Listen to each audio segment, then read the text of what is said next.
अच्छे लोगों के साथ हमेशा बुरा क्यों होता है?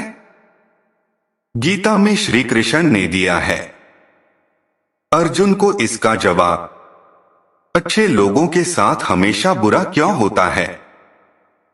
वहीं जो लोग बुरे कर्म करते हैं और अज्ञान की राह पर होते हैं वो खुशहाल दिखते हैं। श्री कृष्ण ने इसका जवाब गीता में दिया है। आपने महसूस किया होगा कि जो लोग अच्छे कर्म करते हैं वो परेशान रहते हैं, वहीं जो बुरे कर्म करते हैं वो खुशी से रह रहे होते हैं। अच्छे कर्म करने वाले परेशान होते हैं कि आखिर उन्हें इतनी परीक्षा क्यों देनी पड़ रही है, जबकि जो अधर्म की राह में हैं वो खुश हैं और जिंदगी का लुत्फ उठा रहे हैं। अगर आपके मन में भी ये सवाल आया है तो आज हम आपको इसका जवाब देंगे। ये जवाब वो है जो भगवत गीता में लिखा है और श्री कृष्ण ने अर्जुन को दिया था।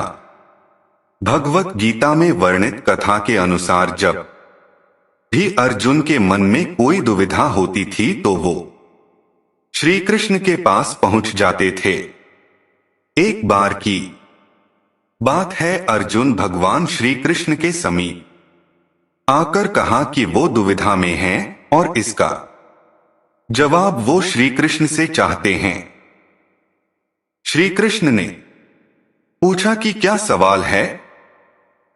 अर्जुन ने कहा, मुझे ये जानना है कि अच्छे लोगों के साथ हमेशा बुरा ही क्यों होता है, वहीं बुरे लोग खुशहाल दिखते हैं। अर्जुन के मुंह से ऐसी बातें सुनकर श्री कृष्ण मुस्कुराए और कहा, मनुष्य जैसा सोचता है और महसूस करता है वैसा कुछ नहीं होता है, बल्कि अज्ञानता की वजह से वो सच्चाई नहीं समझ पाता है। अर्जुन उनकी ये बात समझ नहीं पाए। इसके बाद श्री कृष्ण ने क्या कहा वो जानते हैं। श्री कृष्ण ने अर्जुन से कहा, पार्थ मैं तुम्हें एक कथा सुनाता हूं, उसे सुनकर तुम समझ जाओगे कि हर प्राणी को उसके कर्म के हिसाब से ही फल मिलता है। प्रकृति हर किसी को अपनी राह चुनने का मौका देती है। अब वो मनुष्य की इच्छा पर निर्भर करता है कि उसे धर्म की राह चुननी है या अधर्म की। कथा शुरू करते हुए श्री कृष्ण ने कहा, एक नगर में दो पुरुष रहा करते थे। एक पुरुष व्यापारी था जिसके जीवन में धर्म की बहुत महत्ता थी। वो पूजा पाठ में यकीन रखता था। वो हर रोज मंदिर जाता था और दान धर्म भी करता था और हर रोज भगवान की पूजा करता था। वही दूसरा पुरुष बिल्कुल विपरीत था। वो हर रोज मंदिर तो जाता था लेकिन पूजा करने नहीं, बल्कि मंदिर के बाहर से जूते चप्पल चुराने। उसे दान और धर्म से कोई लेना देना नहीं था। समय बीतता गया और एक दिन बहुत जोर की बारिश हो रही थी। इस वजह से मंदिर में पुजारी के अलावा कोई नहीं था। ये बात जब दूसरे पुरुष को पता चली तो उसने कहा कि ये सही मौका है मंदिर का धन चुराने का। पंडित से नजर बचाकर उसने मंदिर का सारा धन चुरा लिया। उसी समय धर्म कर्म में विश्वास रखने वाला व्यक्ति भी मंदिर पहुंचा।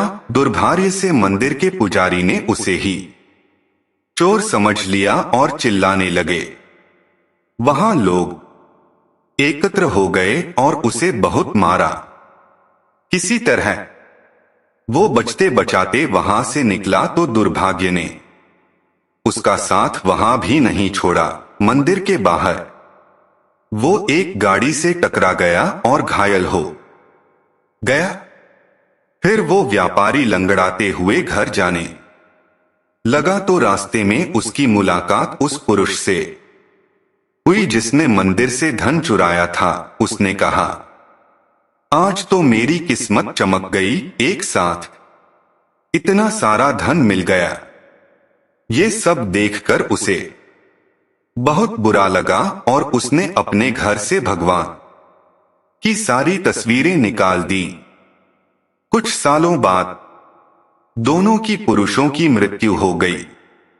मरने के बाद जब दोनों यमराज की सभा में पहुंचे और भले पुरुष ने दूसरे व्यक्ति को देखा तो उसे बहुत गुस्सा आया। उसने क्रोधित होकर यमराज से पूछ ही लिया, मैं तो हमेशा अच्छे कर्म करता था, दान में विश्वास रखता था, उसके बदले जीवन भर मुझे अपमान और दर्द ही मिला और इस व्यक्ति को नोटों से भरी पोटली। आखिर ऐसा भेदभाव क्यों? इस पर यमराज ने कहा, पुत्र तुम गलत समझ रहे हो। जिस दिन तुम्हारी गाड़ी से टक्कर हुई थी वो दिन तुम्हारे जीवन का आखिरी दिन था, परंतु तुम्हारे अच्छे कर्मों की वजह से तुम्हारी मौत सिर्फ एक छोटी से चोट में बदल गई। तुम इस दुष्ट व्यक्ति के बारे में जानना चाहते हो? दरअसल इसके भाग्य में राजयोग था, मगर इसके कुकर्मों और अधर्म की वजह से वो सिर्फ एक छोटी सी धन की पोटली में बदल गया। कथा सुनाने के बाद श्री कृष्ण अर्जुन से कहते हैं, पार्थ, क्या अब तुम्हें तुम्हारे सवाल का जवाब मिल गया? ऐसा सोचना कि भगवान तुम्हारे कर्मों को नजरअंदाज कर रहे हैं, ये बिल्कुल भी सत्य नहीं है। भगवान हमें कब क्या व किस रूप में दे रहा है मनुष्य को समझ में नहीं आता है, मगर आप अच्छे कर्म करते रहें तो भगवान की कृपा हमेशा बनी रहती है। इसलिए अपने अच्छे कर्मों को बदलना नहीं चाहिए, क्योंकि उसका फल हमें इसी जीवन में मिलता है। इसलिए मनुष्य का फर्ज है कि वो हमेशा अच्छे कर्म करते रहें, क्योंकि श्री कृष्ण ने गीता में भी बताया है कि किसी के द्वारा किया गया कर्म बेकार नहीं जाता है, चाहे वो अच्छा हो या बुरा।